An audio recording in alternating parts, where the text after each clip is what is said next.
Hey everybody, Tim here with this week's graphic novel review. Continuing with the Transformers, we are up to collection 5. 5 weeks already, I can't even believe it. So I'm especially excited for this one. For one, the cover has my boy Starscream on it. Super excited. So this is also the first actual Transformers comic that I read. Not this book specifically, it was the initial 2 volumes. So this volume came out in 2011, 360 pages, which is kind of funny because this is a full, turn. Basically, this is a good jumping on point, and I don't say that because it was my jumping on point. At this point, Transformers, IDW had kind of done their run, and you can kind of tell by reading those first few stories, like Infiltration and stuff, they didn't know where it was going to go. They didn't know what they were going to do. They were just kind of hoping for the best, and it worked. People loved it. People thought it was great. And so with this one, this has all Hail Megatron 1 through 12, and then the 4 following Codas. And you can just tell, they brought in new writers, they brought in new artists, they just brought in a whole brand new team to basically just reboot the whole thing already. So it was a big deal, and it still is kind of a big deal.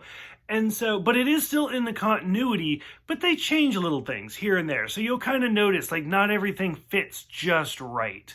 And as it continues on, after this is kind of the jumping on point where everything starts over. And then in the next volume, that's where it goes from being several limited series to one long ongoing series. And so because before they knew, they were like, nope, this is it. This is a 6-part series. Okay, it did really good. Here's another 6-part series. Okay, you know what? We're just doing great. You know what? Here's an ongoing series. And they went for it. This one is, like I said, a 12-part series, and it's fantastic. It is so well done. I cannot get over how well done this book is. And it's just gorgeous when you, flip through it just to see all the different pages.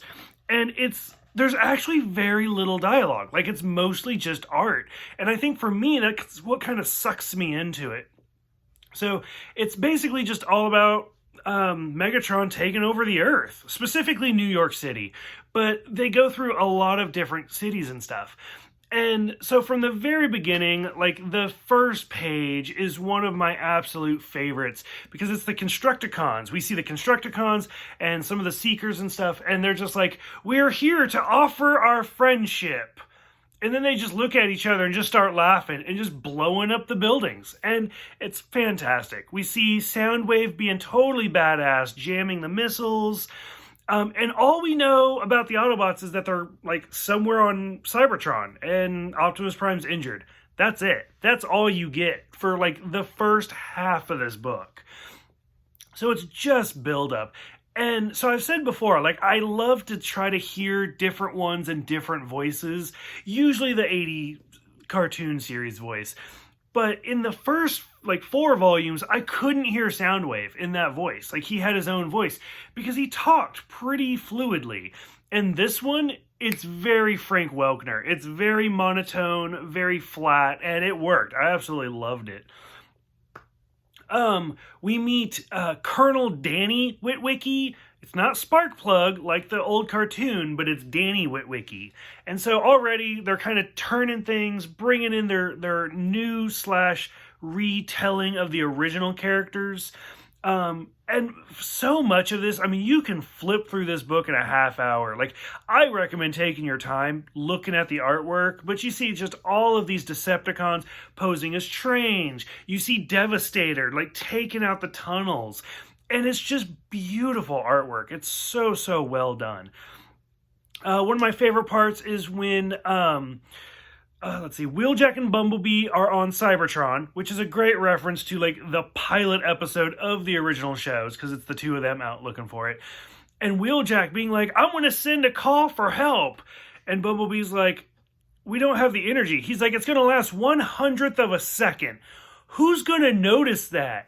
And it just goes to Cliff Jumper, just staring at the computer showtime. And it's great. Like, it was really, really well done.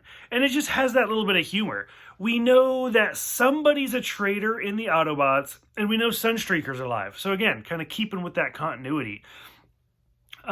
We find out that Hot Rod and a bunch of others are also trapped on the planet. Don't know how they got there.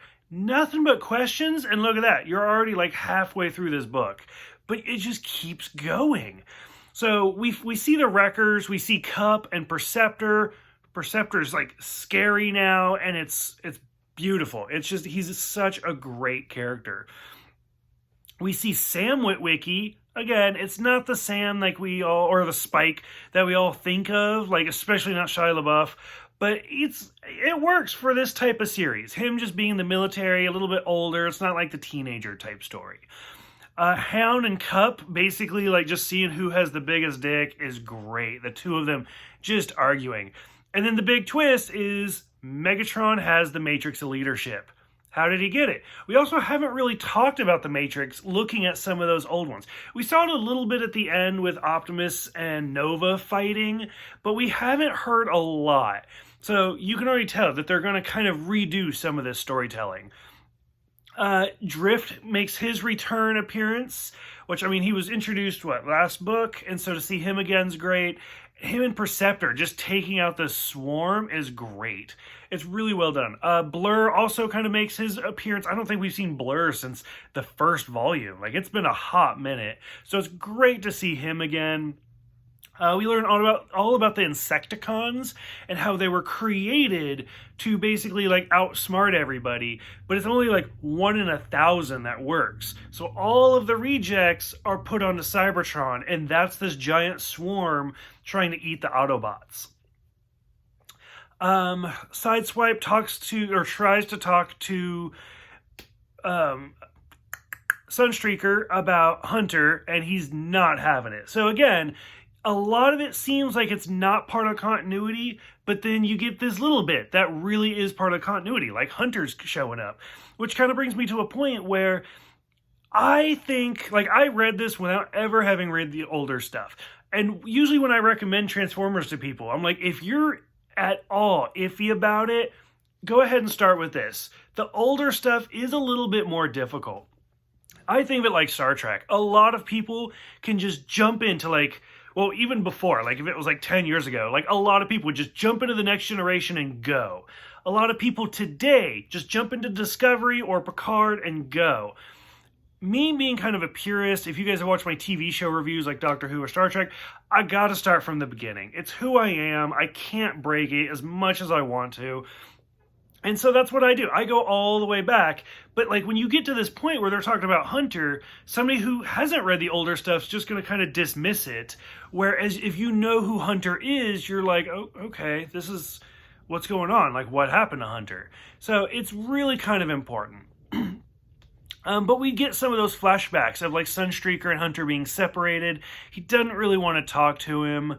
Like I said, so we got Blur, we got Drip, we got Cup, Perceptor's absolutely terrifying. They think Sunstreaker, and then finally, we get this great scene where Ironhide just bashes in Mirage because he thinks Mirage is the traitor, but it turns out it was Sunstreaker. Like, he was so hurt by like the humans in general, like that he had to like betray him. He just wants them all dead. Again, this is such an adult story, and it's so well done to connect all of these little pieces. I can't even get over like how much I loved this story. The scenes, some of the darker, so from here on out, there's a lot of death. So a lot of spoilers, a lot of death.